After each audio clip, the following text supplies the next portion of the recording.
अशोक के फूल को के महत्वपूर्ण अंशों को पढ़कर मैं कुछ प्रश्नोत्तर आपको बताऊंगी।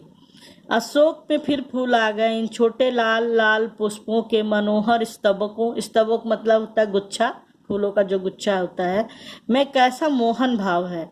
बहुत सोच समझकर कंदर्प देवता ने लाखों मनोहर पुष्पों को छोड़कर सिर्फ 5 पुष्पों को ही अपने तुरीण अर्थात तर्कस में स्थान देने योग्य समझा था।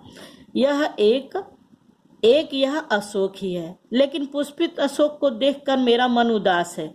इसलिए नहीं कि सुंदर वस्तुओं को हतभाग्य समझने में मुझे कोई विशेष रस मिलता है। कुछ लोगों को मिलता है, वे बहुत दूरदर्शी होते हैं, यानी दूर तक देखने वाले, समझदार होते हैं, आने वाले चीजों को भाप लेते हैं। जो भी सामने पड़ गया उसके जीवन के अंतिम मुहूर्त तक का वे हिसाब लगा लेते हैं। बहुत लोग कहते हैं ना बच्चों कि मैं तो दूर से ही देखकर समझ लेता हूँ। मेरी दृष्टि इतनी दूर तक नहीं जाती, फिर भी मेरा मन इस फूल को देखकर उदास हो जाता है। असली कारण तो मेरे अंतर्यामी ही जानते होंगे, अर्थात ईश्वर ही जानते होंगे। कुछ थोड़ा सा मैं भी अनुभव कर सकता हूँ, वो मैं बताता हूँ। आगे वो निबंध बढ़ाते हैं। कहते हैं भारतीय साहित्य में और इसीलिए जीवन में भी इस पुष्प का प्रवेश और निर्गम, प्रवेश आना, निर्गम जाना, दोनों ही विचित्र और नाटकीय व्यापार है। ऐसा तो कोई नहीं कह सकता कि कालिदास के पूर्व भारतवर्ष में इस पुष्प का कोई नाम नहीं जानता था, परंतु कालिदास के काव्यों में यह जिस शोभा और सौकुमार्य का भार लेकर प्रवेश करता है वह पहले कहाँ था। उस प्रवेश में नववधू के गृह प्रवेश की भांति शोभा है, गरिमा है, पवित्रता है और सुकुमारता है। फिर एकाएक मुसलमानी सल्तनत की प्रतिष्ठा के साथ ही साथ वह मनोहर पुष्प साहित्य के सिंहासन से चुपचाप उतार दिया गया। नाम तो लोग बाद में भी लेते हैं, पर उसी प्रकार जिस प्रकार बुद्ध विक्रमादित्य का। अशोक को जो सम्मान कालिदास से मिला वह अपूर्व था। सुंदरियों के आसिंजनकारी नुपुर वाले, आसिंजन होता है बेटा आलता जो पैरों में लगाते हैं ना, लाल लाल, तो उस तरह से सुंदरियों के आसिंजनकारी नुपुर वाले, नुपुर अर्थात पायल पहने हुए, चरणों के मृदु आघात से, मृदु कोमल आघात से वह फूलता था तथा कोमल कपोलों पर कर्णावतंस के रूप में झूलता था, यानी कान का एक आभूषण जिसको बोलते हैं कर्णावतंस, और चंचल नील अलकों की अचंचल शोभा को 100 गुना बढ़ा देता।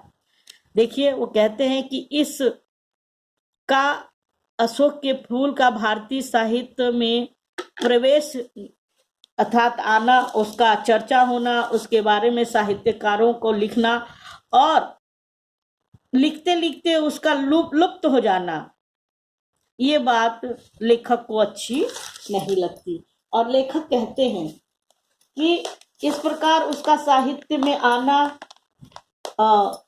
और उसका तुरंत निकल जाना, ये दोनों ही विचित्र और नाटकीय लगता है। द्विवेदी जी कहते हैं प्राचीन काल में भारतीय साहित्य और जन जीवन में अशोक के वृक्ष का महत्व कितना है, इसी की वो विवेचना इस गद्य खंड में करते हुए कहते हैं कि अशोक के वृक्ष की महत्ता प्राचीन समय में अत्यधिक थी। अशोक अनेक ग्रंथों में अशोक के वृक्ष के महत्व को प्रतिपादित किया जाता था। भारतीय साहित्य के अनेक ग्रंथों में अशोक के वृक्ष के महत्व को प्रतिपादित किया गया है। साहित्य क्योंकि समाज का एक दर्पण होता है, अतः साहित्य में अशोक की महत्ता के प्रतिपादन से यह स्वयं सिद्ध हो जाता है कि तत्कालीन जन जीवन में अशोक के वृक्ष का बड़ा ही महत्वपूर्ण स्थान था। इसके बाद के साहित्य में अशोक के वृक्ष का उल्लेख प्रायः नहीं मिलता, यानी जितने झटके से ये प्रवेश करता है साहित्य में उसी तरह ये निकल भी जाता है।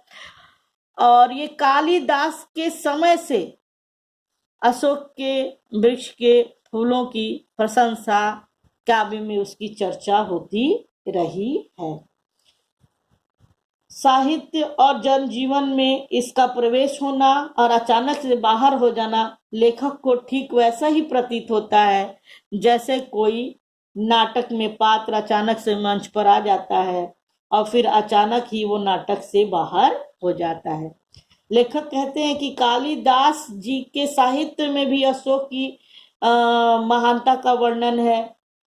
इसके पहले भी भारत में अशोक का नाम कोई नहीं जानता, किंतु जब कालिदास आते हैं, संस्कृत के कवि कालिदास आते हैं, तो काव्य ग्रंथों में अशोक की मोहक छटा और उसकी सुकुमारता का वर्णन मिलने लगता है।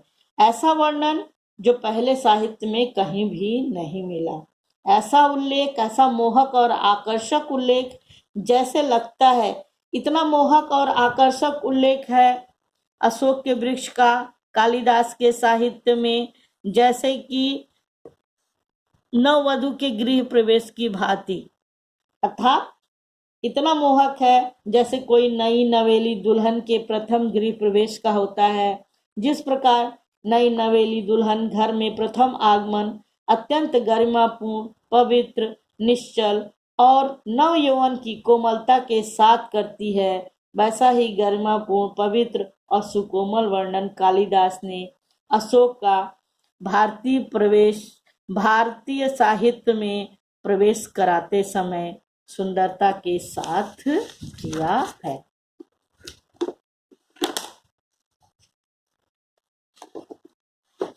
देखिए आगे वो कहते हैं, इस प्रकार यहाँ पे हम आ जाते हैं जो ज्यादा इम्पोर्टेंट है ना।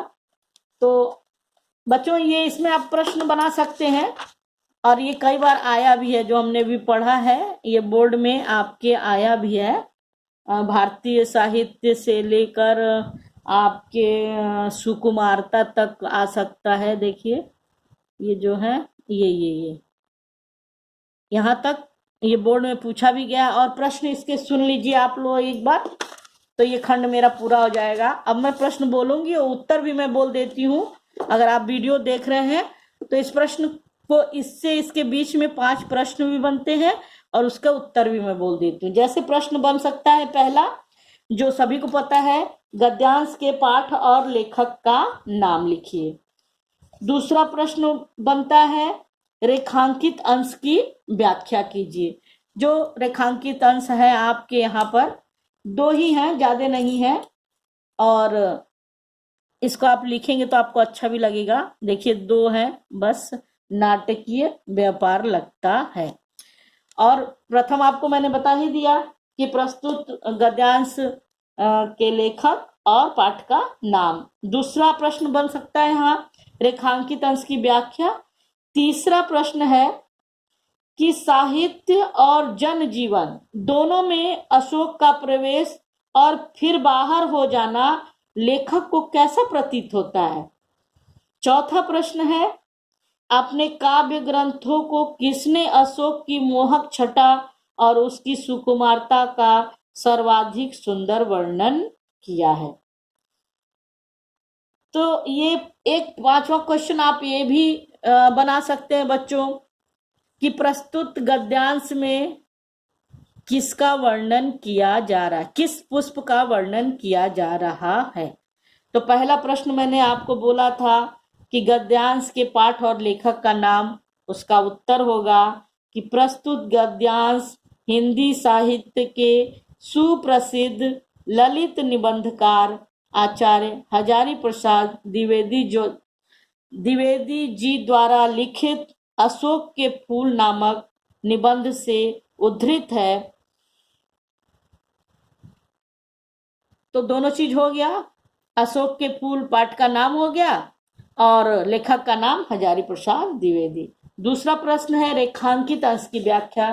तो उसको मैं दोबारा करती हूँ, अभी मैंने इसी को किया है और दोबारा मैं कर दूं। रेखांकित अंश है आपका भारतीय साहित्य में, और इसीलिए जीवन में भी इस पुष्प का प्रवेश और निर्गम दोनों ही विचित्र और नाटकीय व्यापार है। यहाँ आप लिखेंगे बच्चों कि द्विवेदी जी ने अशोक के वृक्ष की महत्ता पर प्रकाश डालते हुए कहा है कि प्राचीन भारतीय साहित्य में अशोक के वृक्ष का पर्याप्त उल्लेख मिलता है। अनेक ग्रंथों और साहित्य में इसके महत्व को बताया गया है, क्योंकि साहित्य समाज का दर्पण होता है। अतः साहित्य में अशोक की महत्ता का प्रतिपादन स्वयं ही सिद्ध हो जाता है। इसके बाद साहित्य में अशोक के वृक्ष का उल्लेख प्रायः नहीं मिलता। बाद के जनजीवन में अशोक का कोई महत्व नहीं रह गया था।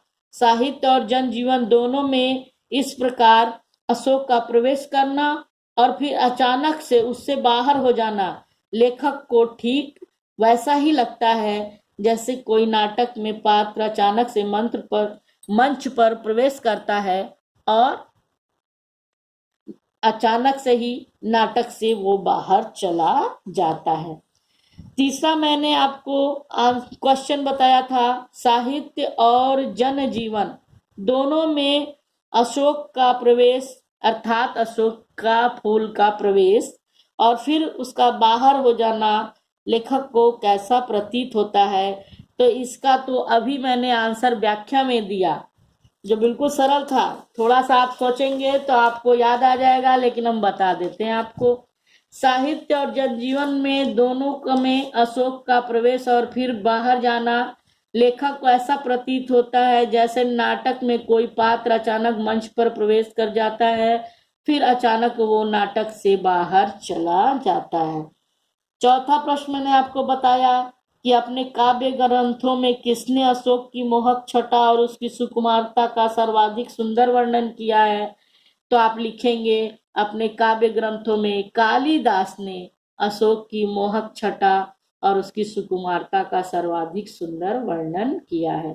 पांचवा मैंने आपको कहा कि प्रस्तुत गद्यांश में किसका वर्णन है। तो आप लिखेंगे प्रस्तुत गद्यांश में अशोक के वृक्ष के फूल का वर्णन है। तो इस प्रकार ये गद्य खंड आपका पूरा हो रहा है। इसी के साथ आपने इसमें प्रश्न भी सुने और उसके उत्तर भी सुने, तो आप इसको सुन लीजिए और इसको अपनी कॉपी में प्रश्न और इसके उत्तर अवश्य उतारिए, क्योंकि अब पैटर्न प्रश्न और उत्तर देने का ही है। नंबर अच्छे मिलते हैं आपको आगे बढ़ने के लिए। लेकिन बेटा जब तक हम उस व्याख्या को पढ़ते नहीं हैं तब तक जो हम लिख रहे हैं ये हमें समझ में नहीं आता, इसलिए मुझे ये व्याख्या भी करनी पड़ती है और उसके पश्चात आपको प्रश्नोत्तर बताने पड़ते हैं। इसके पश्चात भी आप दूसरा वीडियो देखेंगे। मुझे लगता है कि इस पाठ के 4-5 वीडियो जरूर पढ़ने वाले हैं।